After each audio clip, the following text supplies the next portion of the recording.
Here's the one thing that would help you let go of your ex. In life, we human beings are motivated by two things. One, pain. Two, pleasure.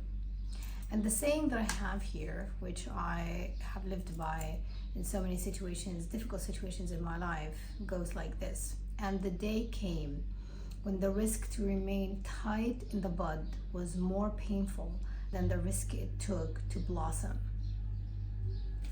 What this means is that when the pain of staying the same becomes way more than the pain of changing, that's when we change. When we realize that the pain of staying in a relationship that is not working, in a relationship that is being forced, in a relationship in which we do all the work, when we know that the pain of staying in this kind of relationship is way more than letting go, this is exactly the time when we realize that, okay, it's better to let go. Also, when we lose hope that our that our partner is going to change, when we realize that this is a person who is incapable of changing, this is when we lose hope in the future of relationship. The end becomes inevitable and unavoidable. I found that sometimes when the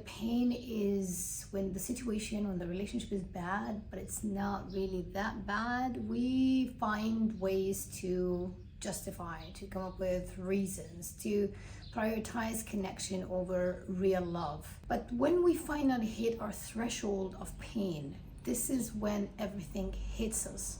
It might be subtle, but it's so powerful, and I say this because I've experienced it. When we get to this threshold of pain, we suddenly have the power, the strength to let go, to leave and never look back. This does not mean that we're not going to experience grief. It does not mean that we're not going to have difficult days, weeks, and sometimes even months. But the pain of letting go, the pain of healing and working through a breakup is way better than the pain of staying in a relationship with someone who's toxic, in a relationship that's costing you more than it's benefiting you in any ways.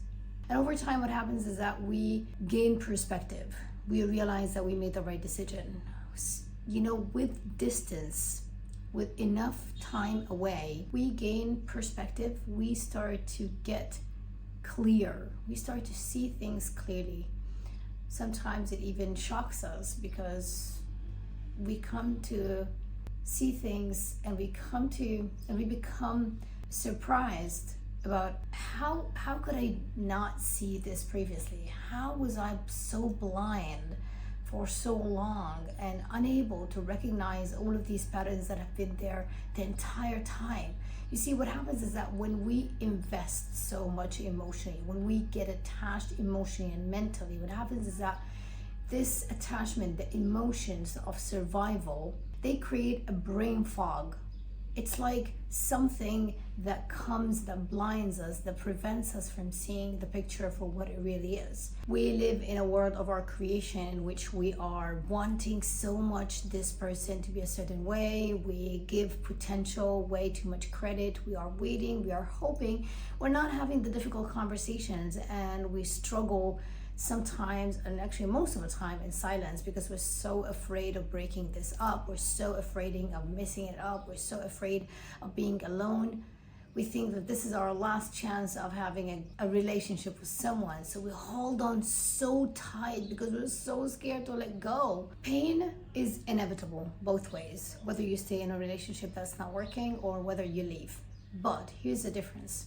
When we make a bold, courageous decision to let go, whether we were the ones who broke up or whether we were the ones who the ex broke up with us, when we make this decision to let go and to work on ourselves in heal, work out through the wounds, get to understand and know ourselves better, we experience pain for a short amount of time, right? But this is a good quality of pain, because over time you're going to gain so much. You're going to gain your peace, your well-being.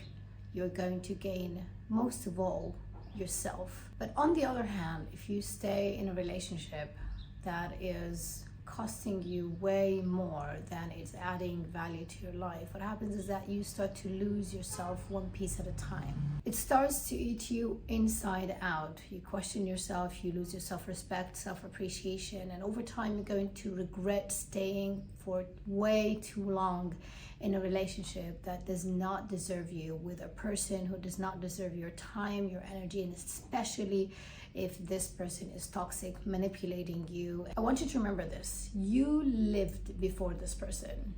You most likely had a good life without him before you met this person.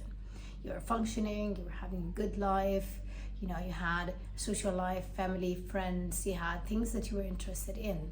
This means that you could live a great and a fantastic quality of life without this person. Please do not think that you can't live without someone.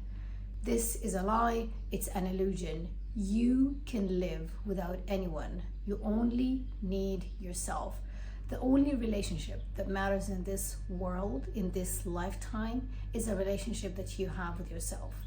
It does not mean that we're not interested in love, but it only means that you welcome the love that is going to add to your life. You welcome people who are going to add to you, to add value to your life, who are going to respect you, appreciate you, and reciprocate the time and effort that you put in the relationship. So don't be afraid of feeling the pain. If you are someone who's currently going through a breakup, or whether you are someone who is thinking about ending your relationship, don't try to avoid pain. And let me tell you this, there are no shortcuts. There is no way around feeling the pain. If you're going through a breakup, you are going to feel the pain. That's necessary, and this is actually a healthy thing and a very, very helpful thing for your healing. Because if you try to keep everything inside, if you try to distract yourself from pain, this is going to prolong your healing. It's not going to be helpful whatsoever. What you want to do is feel the feelings, do the work, and then on the other side of this, you're going to find yourself one more time. Thank you for watching. Let me know in the comments if you have any questions or any topics that you would like me to create a video about, especially when it comes to getting over a breakup with a toxic ex. Thank you, and I'll see you next time.